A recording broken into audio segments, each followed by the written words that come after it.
Pat Crofts, CEO of Muscogee Creek Nation Casinos, was recently named one of the top 30 CEOs in Indian Country by Native Business Magazine. During his time as CEO, Pat has overseen consistent excellence at Creek casinos year after year, culminating in a prestigious AAA 4-Diamond Award for the River Spirit Resort and Casino. Muscogee Media caught up with Mr. Crofts at a recent photo shoot and spoke with him about River Spirit's roller coaster year and what the future holds for Creek casinos. So we kind of crashed your a photo shoot today, but can you tell us, Mr. Croft, a little bit about some of the recent accolades for both River Spirit and yourself? I understand that you've been named one of the top 30 CEOs and one of 10 Oklahomans. Right. Yeah. Starting with the property first, we just this week in the Oklahoma Magazine were named one of the 2019 best companies to work for in the state of Oklahoma. Incredible. And about 3-4 weeks ago, we received our AAA 4-Diamond Award. This is the third year in a row. Ever since the day we opened, within the first 6 months of opening, we were reviewed by AAA and got a 4-Diamond rating. And we've gotten one ever since we've been opening, which is really exceptional. Do you know what they score on? What kind of things they look for? They score on the facility itself, how nice it is, the amenities, how nice and furnished it is, but also your service and the overall atmosphere. We've got to have certain things like business centers and things like that besides nice rooms, and they score you on all that. But it's the quality of the facility plus the service and the atmosphere. The 4-Diamond, something that you guys have gotten since you opened the resort. It's just you've had like year after year. Right. It was one of our goals when we designed and built the hotel to achieve a 4-Diamond Award. To get it the very first year, it was not surprising because we were trying to do it. But had we not got it the first year, we would have understood, because unless you're like a Ritz-Carlton or Four Seasons or something, they're built to be a 5-Diamond or a 4-Diamond 5-star. We knew we were building a very, very nice facility, and it was great getting the 4-star. In fact, like I said, within the first 6 months of opening, because we're still, it takes 6 months to work out all the bugs of a brand new ground-up facility. And a lot of times people get reviewed when they haven't worked out all the bugs, so they don't make it until the next cycle of reviews. You're still kind of like training people and trying to get things in order. But you guys nailed it down. But it was great, and we're that's our goal now, is to get it every year. Did you have any I looked at the list of those other 4-Diamond winners? Was there anybody you were kind of like chasing, like you were expecting to maybe try to get there with someone else? We weren't chasing anybody, but we knew we were going to be better than the Hard Rock. Okay. So I guess my next question is going to go back to some of those accolades that you personally have gotten involved in. Can you tell us a little bit about what it's like to be one of the top 30 CEOs, Oklahoman of the Year, things like that? Sure. Yeah, starting with the top 30 CEOs, that was by the Native Business Magazine, and it was very, it was a great, award. I was really pleased to get it. I know a number of the people that are CEOs in there. I've known them for years, since I've been in the industry for a long time. But it was nice. I mean, it's not just me though. The facility and everything we had done. Obviously, the flood we had here, we got a lot of local, regional, and national, PR over that. And the fact that we were able to pay our employees and, maintain their benefits and salary and take care of our employees, I think that all played into it. So not just me. I mean, I've been in the business a long time. I've been involved in developing a whole lot of properties all over the U.S. and the world, but it was very nice. So that's kind of going to segue into my next question a little bit. With the last year that we've seen the River Spirit go through, can you kind of just recap it for us a little bit?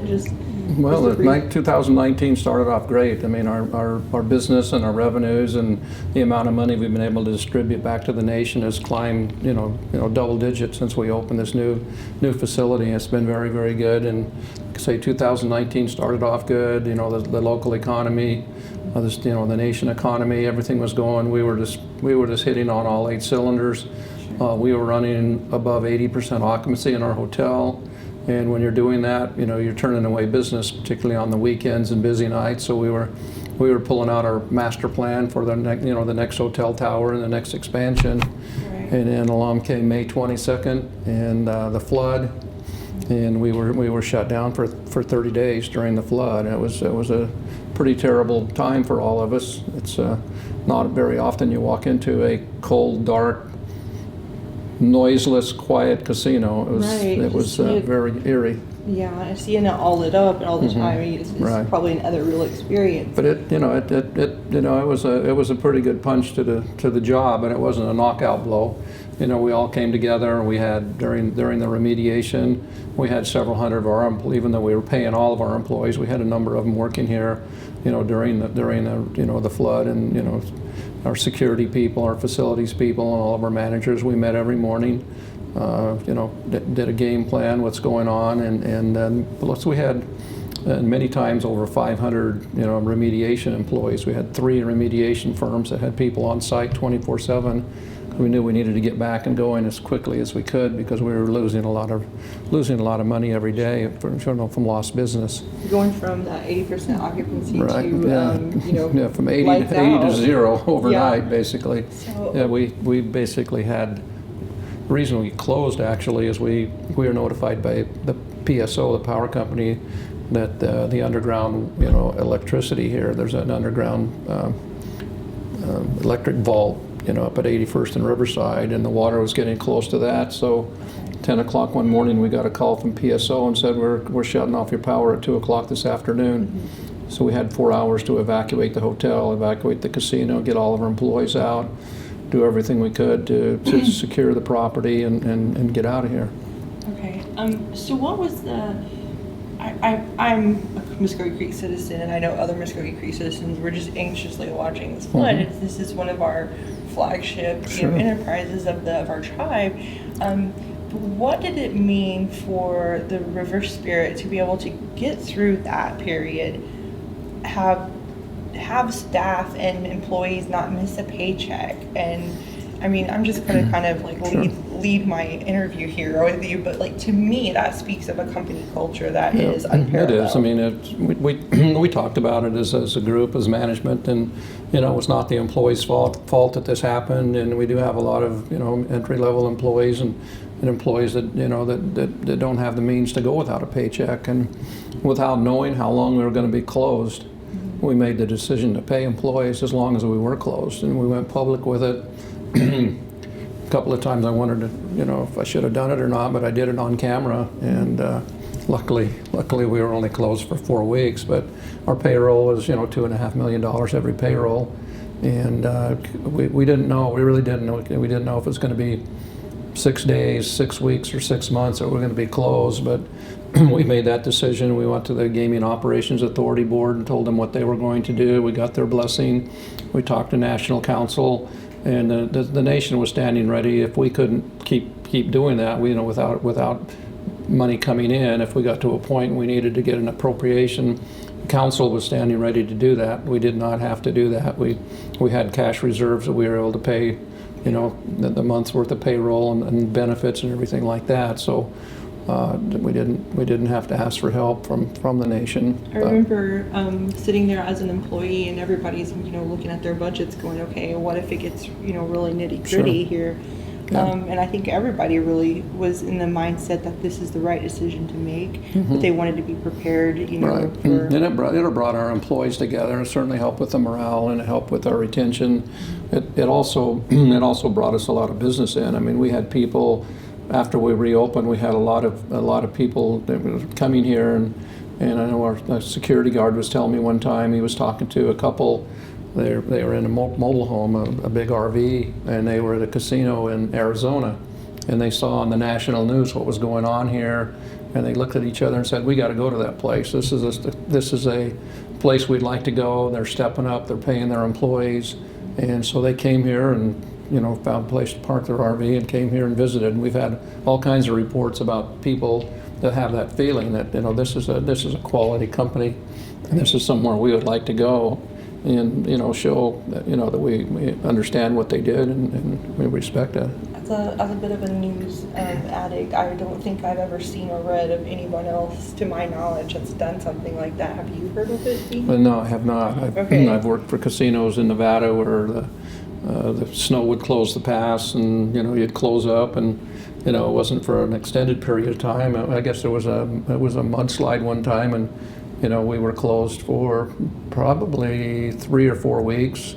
The salaried management people, we were like, I was lucky I was one of those. We got paid, but all of our hourly employees and people that were kind of non-critical employees, they had to go apply for unemployment basically. So it's very, very unusual. You're right. Now that I'm thinking about it, I don't recall anybody that has done that for all of their employees.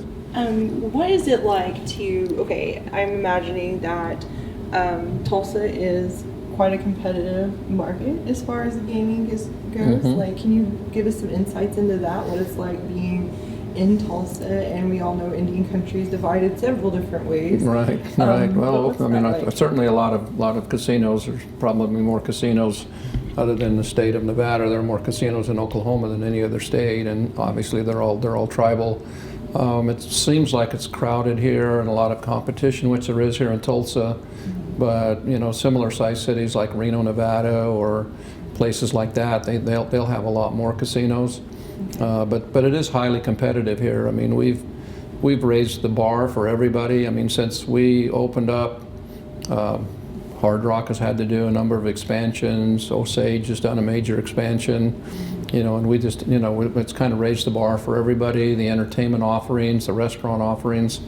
We all, we're all friends, but we all compete. Yeah, it seems like, iron's going to sharpen iron, and it's going to be nothing but strengthen everybody. Right. But hopefully the real winners are the people visiting the facilities. So. Mm-hmm. And we are. We see market share reports, and we used to, before we built our hotel and the convention center and the theater, when it was just the old casino, and then we did River Spirit Phase 1, which was a very large casino, but none of the other amenities. We would look at the market share reports and see one of our major competitors, every weekend the hotel would fill up. They'd, put people in their showroom, and our market share would go down and theirs would go up. And we were in the planning and development stages of Phase 2. And now that Phase 2 has happened, we don't see that. I mean, our market share is the highest in the market right now. Wonderful. That's good to hear. What is that going to be like for the overall economy in this area? I feel like we've seen some of those impact reports coming out, the Oklahoma Tribal Impact Reports and things like that. Can you talk to that a little bit? Well, I think the economy is good. I mean, we're obviously very, very dependent on oil and gas, and we'll see what happens there. As long as the price of oil and gas stays up, we're in good shape. I mean, Tulsa's growing. I mean, you get the distribution centers, and new things are coming in the area all the time. So I think we have a very positive outlook on it. Things change, and the economics are always go in cycles, and we're flying pretty high right now. So we always keep looking over our shoulders and keep the cash reserves and things we need. But I think overall we're very positive. We're looking not only here at River Spirit, but we've got a remodel project at our Okima Casino. We're looking at either some rebuilds or remodels of some of our other older casinos also. So we're positive enough. We're going to keep investing in our products. So I understand that the market's competitive and you can't just divulge all the trade secrets, but what are the next phases and plans for Muscogee Creek Nation's gaming? Well, the largest one obviously would be here. Our master plan is for another hotel tower, more convention space, more restaurants, and it's all planned out for that. Like I said, before the flood, we were running at over 80% occupancy for a month after month after month, and we were getting ready to pull the trigger on that. We've recovered a lot, and we're in a little bit of a slower season now. But I think that's the main thing would be, keep this product, and this property up to speed and up to date, and very, where people want to come. We are investing money. We're at Muskogee. If you're familiar with our Muskogee casino, but we have a travel plaza and a casino, and there's a stream that meanders between the two, and we're in the process of a project right now. We're going through Corps of Engineers permitting right now to underground and cover over that stream, and then we can start doing some remodel or rebuild over at the Muscogee facility. Okay. Like I said, Okema, that one's out to bid right now. That's sometime in early to mid 2020 we'll start. That's a total remodel of the exterior and the interior of the Okema property. And we're looking at others also. We have 9 casinos and 2 travel plazas. And we have a shared services, or a lot of people call it corporate. We don't like to say corporate. It's kind of a bad word, but it's shared services. And this group, we are over the direction and management of all 9 casinos and the 2 travel plazas. We employ over 2,200 employees, and it's a big business. We do, several $100 million of revenue every year, and it's a big business. And we do administer and look over all of the properties. So it's really easy when you throw out those kind of numbers to see what that economic impact is for the state of Oklahoma, and how many people are employed and how that revenue's generated. I talked a little bit earlier with the idea of the question of what it's like, because you have experience in gaming in other avenues, not just Indian gaming. Right. Can you compare the different environments for us and kind of give us an idea of what that return is? We had discussed what it's like, say, in other places where it's not Indian gaming, it's an individual ownership, and how that can pull money out of the community. But when we talk about Indian gaming, what this does with our vendors and our businesses, and how that gives something back. Yeah, obviously the biggest difference, like you say, is the ownership. I've worked at a lot of casinos in my career. Some of them are private. A lot of them, the bigger casinos, are all owned by publicly traded companies. Large publicly traded companies, and it's all about what they give back to their shareholders in the way of dividends. So a lot of the money that they take in, they do some reinvesting, but they have to pay dividends to keep their owners happy. In tribal gaming, we don't do that. We 100% of our net income is distributed to the nation. So it's not going to go out of state. It's going to be used by the nation for the benefit of all the nation's citizens. So that's really the primary difference, is the ownership. The way you run casinos, there are a couple of weird laws in Oklahoma, like the non-house bank games and things like that. And but other than that, the way you operate a casino, your internal controls and regulations and stuff are a lot the same. The tribes, we do. A lot of states will have a state gaming commission that regulates all the casinos in the state. Each tribe has their own gaming, regulator. And here it's called the Office of Public Gaming, but each tribe does have this gaming board or gaming regulator that oversees what we're doing. And then there's the National Indian Gaming, Commission, and we have outside auditors and things like that. So we're a lot of oversight and a lot of controls. Do you have a preference, having experienced both fields? I really like working where I am right now. The big corporations, a couple of them I worked for, it was all about, they're all worried about what's next quarter's earnings and what's our dividend for the next quarter, instead of looking more long range. We can look long range. We do have to make sure we keep the distributions to the nation, at a high level, because they do, whatever is earned this year will be next year's budget. Like you said, people, when we're shut down, that could impact a whole lot of people. So we have to be mindful of that, but we've got to keep investing also. But there was unfortunately, some pretty short-term thinking. It's all about, keeping your investors happy, keeping your share price up, and sometimes making some short-term decisions that would have been better long-term decisions. You've kind of explained this a little bit, but it was off camera. But could you talk about what it looked like visiting privately owned casinos versus what we have here? Right. Yeah. We broke the mold here a little bit. We didn't follow, I guess, Casino 101, where you make everybody walk through this casino before you get to your front desk or you get to restaurants or showrooms. We wanted it to be friendly to everyone and introduce a whole new product, here in Oklahoma. And this is a very first-class resort. You could pick up this resort and put it anywhere in the world. It would be very, very competitive, and it would be one of the better ones. I mean, you walk in, it's a beautiful lobby. We've got the big video board there. You can go to the restaurants, you can go to the hotel, go to the convention center. But we did put a very nice portal or entry into the casino. So if people want to go to the casino, they're certainly welcome to do that. But we broke the mold a little bit, and that was deliberate. I mean, we did want to bring people in. A lot of people, their impression of particularly a tribal casino, and a lot of traditional casinos too, unless they're giant resorts, but most people think of a casino where you walk in and it's dark and smoky and, you know, not a pleasant experience, and we wanted to go as far away from that as we could. And we have people that come in to go to Ruth's Chris Steakhouse or go to one of our concerts, and they walk in and they say, wow, I can't believe this. I mean, we've had people in like our pool deck down there, you'd think you're in the Caribbean or in South Florida. We had people down there all the time.